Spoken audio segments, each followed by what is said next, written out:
1.4. Nanti saya akan minta izin ke Ibu untuk menyampaikan tentang keyakinan kelas dan budaya positif di kelas saya. Juga saya insya Allah nanti kedepannya akan menyebarkan tentang budaya positif dan kebiasaan-kebiasaan positif yang menjadi teladan atau menjadi kebiasaan siswa SD Negeri Jenang 4. Menurut Ibu bagaimana? Untuk program yang mau dilakukan Ibu Indah selaku guru penggerak dalam tahapan yang harus diselesaikan, saya selaku kepala sekolah SD Jenang 4 selalu mendukung apapun tahapan dalam guru penggerak ini. Monggo untuk waktunya silahkan mau hari apa nanti juga dikoordinasikan dengan teman-teman. Mudah-mudahan nanti bisa berjalan dengan lancar dan bermanfaat bagi siswa, bagi guru dan bagi sekolah kita semua. Bangun dan bukalah matamu, saatnya meraih mimpimu. Arahkan pandangan ke depan, Tuhan kan menuntunmu. Assalamualaikum warahmatullahi wabarakatuh. Ibu Kepala Sekolah SD Negeri Jenang 4 yang saya hormati, beserta teman-teman rekan guru SD Negeri Jenang 4 yang saya hormati pula. Terima kasih atas kehadiran Bapak Ibu di ruang kelas 1 untuk mengikuti kegiatan diseminasi budaya positif SD Negeri Jenang 4 Majenang Selasa 24 Oktober 2023. Kegiatan ini saya lakukan untuk memenuhi tugas dari modul 1.4, yaitu tentang budaya positif. Nah, saya mengambil ini untuk mendisiplinkan anak-anak tentang kebiasaan-kebiasaan positif yang ada di SD Negeri Jenang 4. Nah, untuk konsep inti budaya positif itu yang pertama itu ada perubahan paradigma baru. Terus nilai-nilai kebajikan, motivasi perilaku manusia, keyakinan kelas, disiplin positif, kebutuhan dasar manusia, posisi kontrol guru, dan segitiga restitusi.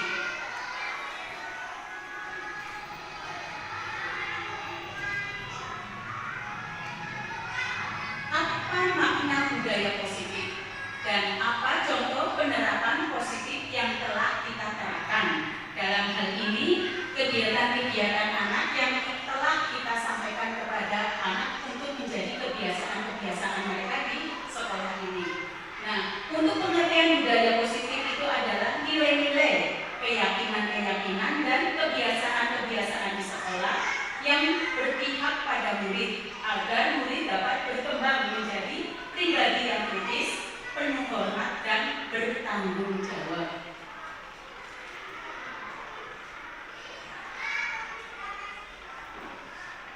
Menurut paradigma yang baru, pembelajaran yang diinginkan itu adalah pembelajaran yang mencakup pemetaan, standar kompetensi, merdeka belajar, dan asesmen kompetensi minimal sehingga menjamin ruang yang lebih leluasa bagi pendidik untuk merumuskan rancangan pembelajaran dan asesmen sesuai dengan karakteristik dan kebutuhan peserta didik. Untuk konsep budaya positif sendiri, itu kita menggunakan penerapan pembelajaran berdiferensiasi. Nah, pembelajaran berdiferensiasi itu adalah suatu pendekatan yang mengakui bahwa setiap siswa memiliki kebutuhan dan kemampuan yang berbeda-beda. Dalam pembelajaran berdiferensiasi ini, siswa diberikan pilihan-pilihan yang bervariasi dalam hal materi pembelajaran, yaitu metode pembelajaran, metode pengajaran, penilaian, dan tujuan utama dari pembelajaran berdiferensiasi ini adalah untuk memastikan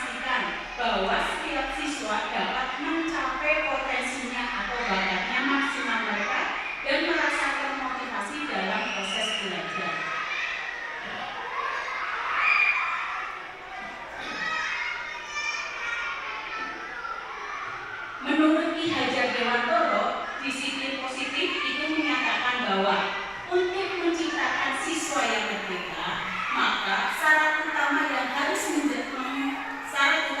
harus mempunyai disiplin yang kuat, yaitu disiplin diri yang berasal dari motivasi internal atau motivasi dari dalam diri sendiri. Jika tidak mempunyai motivasi internal, maka diperlukan motivasi eksternal, yaitu dari orang lain untuk mendisiplinkan dirinya. Nah, berarti ini juga termasuk tugas dari Bapak Ibu sebagai pendidik untuk mendisiplinkan siswanya. Terus Diana Gosi juga menyatakan bahwa kata disiplin berasal dari bahasa Latin, yaitu disiplina yang berarti belajar. Nah, Diana ini juga menyatakan bahwa disiplin juga berkonotasi dengan disiplin diri siswa. Disiplin diri dapat membuat seseorang menggali semua potensi dirinya untuk mencapai suatu tujuan sesuai yang dihargai dan bermakna.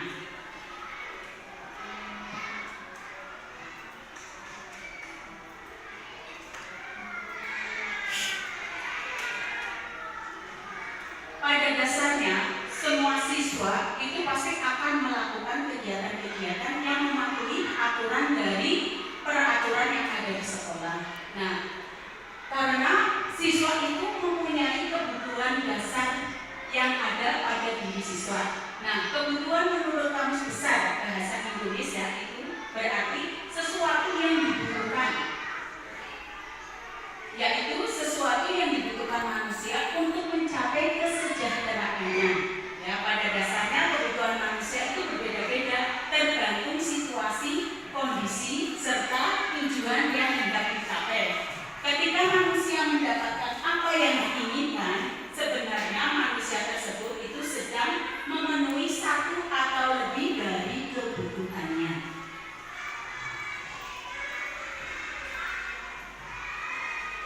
Menurut Dr. William Glasser dalam Choice Theory itu terdapat 5 kebutuhan dasar manusia. Ya, tentunya kita juga memiliki kebutuhan dasar manusia, yaitu yang pertama adalah kebutuhan bertahan hidup. Yang kedua, kebutuhan cinta dan kasih sayang atau kebutuhan untuk diterima. Yang ketiga, kebutuhan penguasaan, kebutuhan pengakuan atas kemampuan. Dan yang keempat, kebutuhan kebebasan atau kebutuhan akan pilihan. Dan yang kelima adalah kebutuhan kesenangan, kebutuhan merasa senang. Isi bertanya untuk kebutuhan penguasaan itu maksudnya seperti apa, dan kalau bisa contohnya juga dijelaskan. Terima kasih Bu Yuli. Untuk kebutuhan kekuasaan atau kebutuhan pengakuan atas kemampuan itu kita tahu ya bahwa setiap anak itu memiliki potensi atau bakat yang berbeda-beda, ya kan? Contohnya ada anak yang pintar sekali di matematika, belum tentu di pelajaran yang lain bisa. Nah, jadi kita mencontohkan, kita jangan memberi pelajaran kepada seekor burung untuk berenang, ya tidak? Ya sama, kita juga jangan memberikan materi pelajaran untuk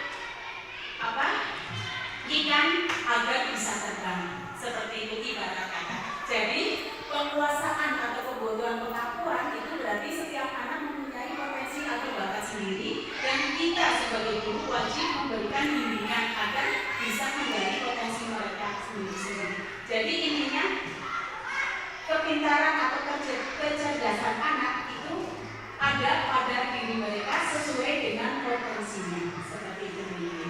Terima kasih Bu Yuli. Bisa dilanjut?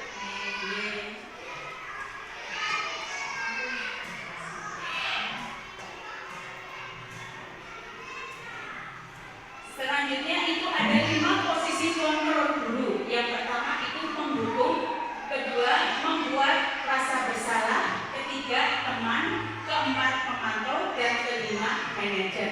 Nah, posisi kontrol guru ini pasti sering kita lakukan. Yang pertama itu mendukung. Jika kita, kebiasaan kita, saya sendiri itu kadang jika anak yang melakukan kesalahan atau tidak mengerjakan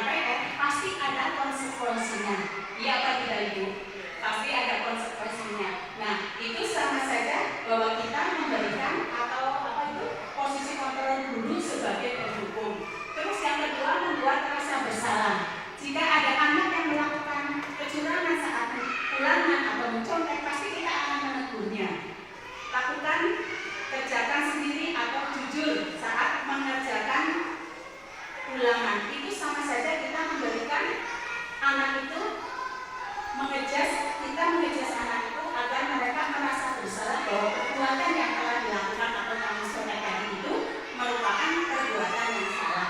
Terus teman, nah ini biasanya kita lakukan pada saat kita dekat dengan anak.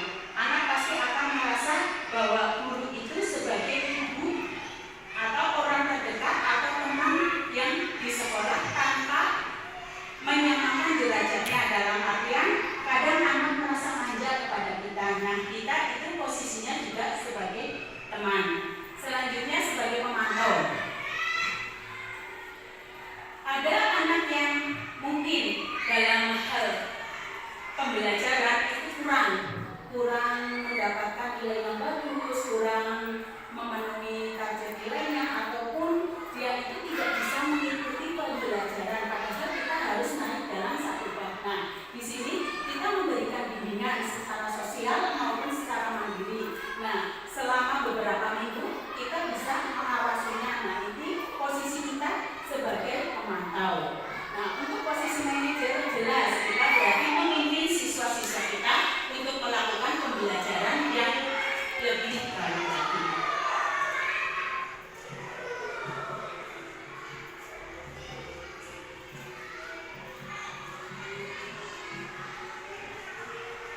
Nah, selanjutnya itu adalah keyakinan kelas. Nah, pasti Bapak Ibu yang kelas 1, kelas 4, kelas 5, dan kelas 2 ini kan sudah pembelajaran menggunakan kurikulum merdeka. Nah, keyakinan kelas ini kita buat untuk kita sepakati bersama. Nah, keyakinan kelas itu adalah peraturan yang kita buat bersama dengan anak tanpa ada paksaan. Nah, kesepakatan ini anak membuatnya itu dari diri mereka sendiri-sendiri tanpa harus ada paksaan dari guru. Biasanya kalau mereka sudah membuat, kita pilih yang menjadi keyakinan bersama. Jika mereka melanggarnya, pasti ada konsekuensinya.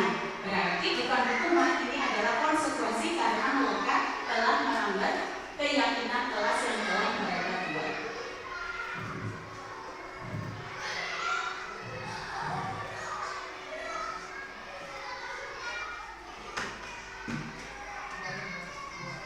Untuk keyakinan kelas itu berhubung dengan kegiatan anak yang nantinya mengalami beberapa, jika ada anak yang melanggarnya itu nanti ada konsekuensinya. Nah, kita berhubungan dengan segitiga restitusi, yaitu suatu proses dialog yang dijalankan oleh guru agar dapat menghasilkan murid yang mandiri dan bertanggung jawab.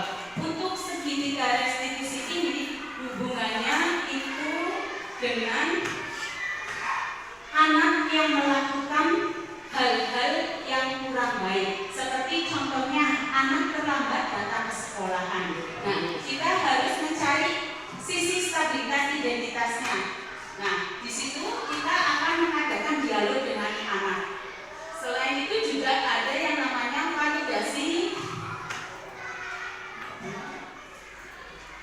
Nah, sisi validasi tindakan yang salah. Mengapa anak itu terlambat ke sekolah? Pasti ada alasannya. Terus selanjutnya yang ketiga adalah menanyakan keyakinan kelas. Nah, karena anak sudah memberikan alasan terlambat sekolah, nah kita memberikan keyakinan jika kamu sudah berangkat ke sekolah tapi terlambat, berarti ada keyakinan kelas yang dilanggar. Nah, jadi di situ kita memberitahukan kepada anak bahwa keyakinan-keyakinan kelas yang dibuat di kelas itu tidak boleh dilanggar.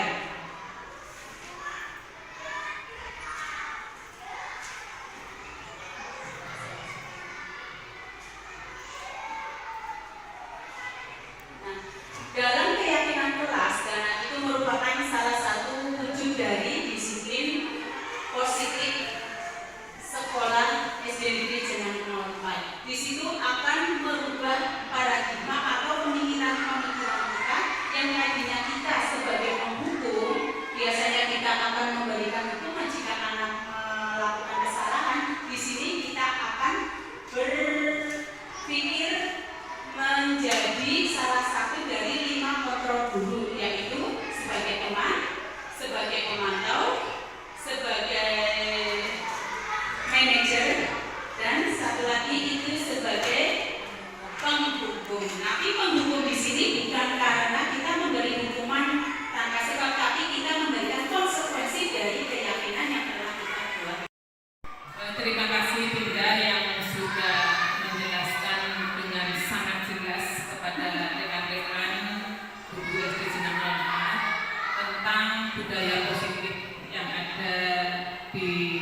sekolahan yang harus kita tindak lanjuti semuanya.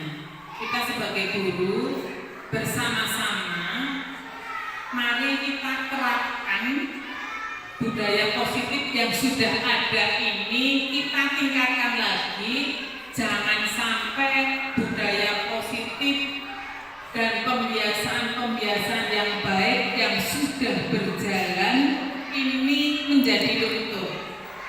Mari bersama-sama kita saling mengingatkan sehingga murid-murid nanti yang sekolah di SD Sinar 4 baik kelas 1 sampai dengan kelas 6 ini akan menjadi anak-anak yang punya karakter, tidak hanya pintar saja. Pintar itu ya jelas kita sebagai pendidik harus bisa menjadikan anak itu lebih pandai.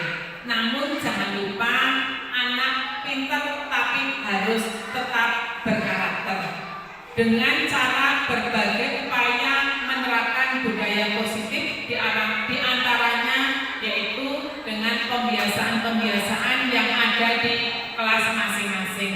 Mungkin itu pembiasaan secara umum sama, tapi antara kelas 1 dengan kelas lain ada pembiasaan khusus yang menonjol di antara kelas-kelas itu sesuai dengan inovasi dan kreasi guru masing-masing. Sekali lagi, mari kita tetap semangat untuk menerapkan budaya positif yang tadi disampaikan oleh Bunda dan juga dipelopori juga oleh Bunda. Semoga nanti tetap bisa terwujud. Sekian, terima kasih. Terima kasih kepada Ibu Kepala. Semoga apa yang saya berikan bermanfaat untuk kita semua. Amin. Dan saya tutup kegiatan ini. Mohon maaf. Billahi taufiq wal hidayah. Wassalamualaikum warahmatullahi wabarakatuh.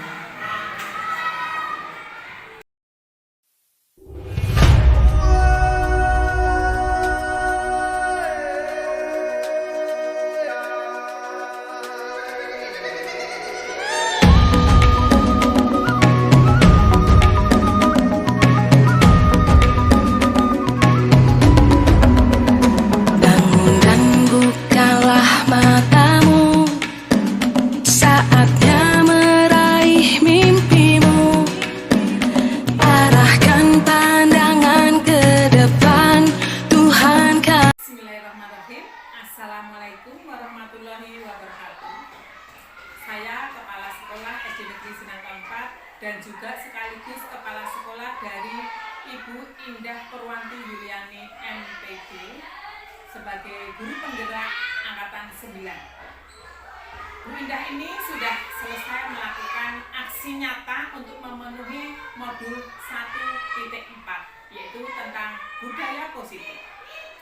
Dalam menciptakan budaya positif ini, Bu Indah sudah membuat rancangan untuk melakukan suatu perubahan disiplin positif, yaitu penerapan budaya positif di sekolah maupun di kelas. Diharapkan dengan kegiatan ini semua guru dapat memimpin anak agar memiliki motivasi intrinsik, yaitu motivasi yang berasal dari dalam diri sendiri, sehingga anak dalam keselamatan dan kebahagiaan yang setinggi-tingginya dengan melakukan pembiasaan-pembiasaan yang positif sebelum pembelajaran maupun setelah pembelajaran selesai. Tujuan dari aksi nyata ini untuk menciptakan lingkungan belajar yang berpihak pada siswa dengan menghargai pendapat siswa sehingga terjalin kolaborasi antara guru dengan siswa yang dapat menentukan kelas yang diimpikan dan menyenangkan. Alhamdulillah, kegiatan telah berjalan dengan lancar. Aksi nyata yang diberikan oleh Bu Indah ini sudah bisa diterapkan oleh guru-guru lainnya di SD Negeri Jenang 04. Demikian testimoni yang saya berikan. Semoga Bu Indah tetap semangat, dan selalu diberikan kelancaran, kesuksesan dalam menempuh program guru penggerak ini. Semangat untuk Bu Indah. Terima kasih. Wassalamualaikum warahmatullahi wabarakatuh. Assalamualaikum warahmatullahi wabarakatuh. Perkenalkan, saya Endah Purnamasi, guru kelas 5 SD Negeri Jenak 04. Saya akan memberi testimoni mengenai keyakinan kelas dalam penerapan budaya positif. Keyakinan kelas sangat penting sebelum belajar mengajar dilakukan. Tujuannya agar tercipta kenyamanan peserta didik melalui budaya positif. Dengan membuat keyakinan kelas dapat membantu proses pembentukan karakter peserta didik, hingga peserta didik mempunyai kesadaran yang kuat dalam kedisiplinan dan kebiasaan positif yang dilakukan. Setelah mendapat sosialisasi tentang keyakinan kelas dan budaya positif yang telah disampaikan oleh Bu Indah Purwanti, diharapkan dapat menunjukkan kesadaran peserta didik, khususnya peserta didik SD Negeri Jenak 04, akan kebiasaan-kebiasaan positif dan tercipta budaya positif, sehingga peserta didik merasa nyaman tanpa adanya hukuman. Sekian testimoni dari saya. Wassalamualaikum warahmatullahi wabarakatuh. Assalamualaikum warahmatullahi wabarakatuh.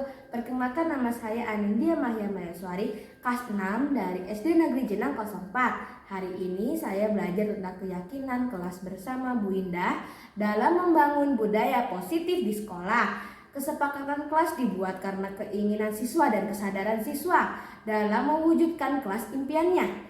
Tidak ada unsur paksaan dari bapak dan ibu guru. Keyakinan kelas penting dibuat karena bisa membentuk karakter siswa untuk melakukan kebiasaan positif, sehingga mewujudkan budaya positif di sekolah saya, SD Negeri Jenang 04. Wassalamualaikum warahmatullahi wabarakatuh. Hai teman-teman, nama saya Dewandra Rizky Wicahyo. Saya kelas 6 dari SDN Negeri Jenang 04. Hari ini saya membuat keyakinan kelas bersama Bu Indah dan teman-teman. Perasaan saya setelah menyusun keyakinan kelas, saya sangat senang dan bahagia. Keyakinan kelas lebih efektif daripada peraturan kelas, karena pernyataan-pernyataan ini dibuat oleh siswa tanpa adanya paksaan, dengan menggunakan kalimat positif dan memberi motivasi pada saya untuk mewujudkan budaya positif.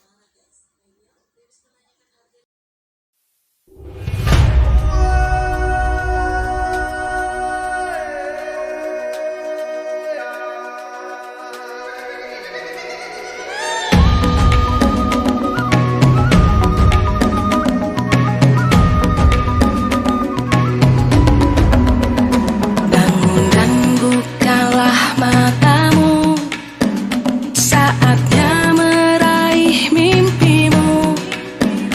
Arahkan pandangan ke depan, Tuhan kan menuntunmu.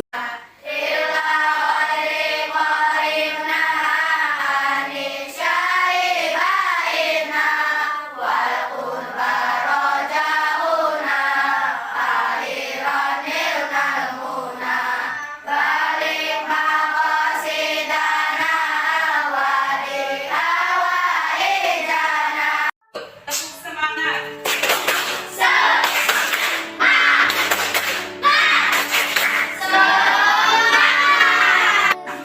Untuk menjaga dan melatih kedisiplinan, kita membuat kesepakatan kelas bersama. Nah, kesepakatan kelas bersama kita buat ini tujuannya agar kalian lebih disiplin lagi dalam melakukan atau belajar di sekolah. Nah, kesepakatan kelas yang ada kita buat itu murni dari kesadaran kalian buat. Berarti kesepakatan itu yang kamu buat itu nanti disepakati oleh semua. Jadi nanti kalian semua itu mereka kita bilang apa saja rasa yang ingin kalian buat yang harus kamu patuhi. Nah, nanti kesepakatan itu jadi satu. Dan itulah yang menjadi peraturan keyakinan kelas di sini. Nah, kalau sudah menjadi kesepakatan kelas itu harus kalian patuhi. Jika nanti kalian tidak ataupun tidak mati ataupun melanggar, nah itu nanti ada konsekuensinya. Paham?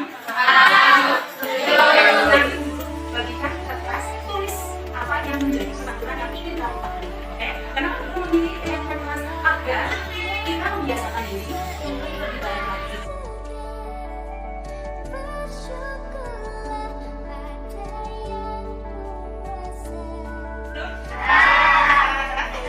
Silakan tanda tangan yang kesepakatan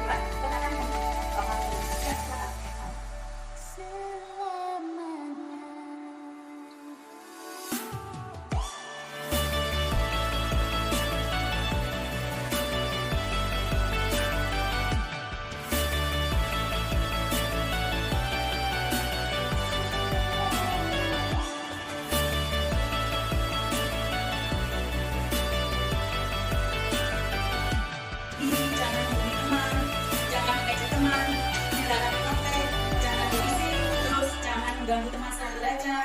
Ya, inilah kesepakatan yang kalian buat. Tapi dari kesepakatan yang kalian buat ini, nah kita rubah menjadi kalimat positif. Hasilnya, coba yang pertama, Mandi. Hasil dari kesepakatan bersama, coba dibaca.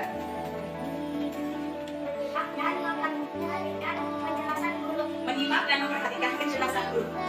Nah, jika kesepakatan ini kalian langgar, berarti nanti ada konsekuensinya. Konsekuensinya apa itu? Nah, itu nanti ada sendiri ya. Terus kesepakatan yang kedua coba.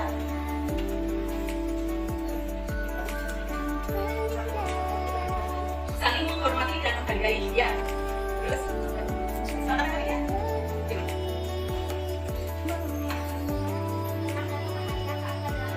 Tenang dan memperhatikan saat pelajaran berlangsung. Ya. Keempat.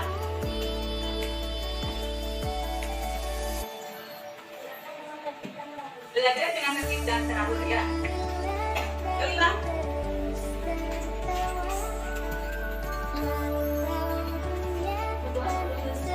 Berdoa sebelum dan sesudah belajar. Keenam. Jujur, disiplin dan percaya diri. Ketujuh.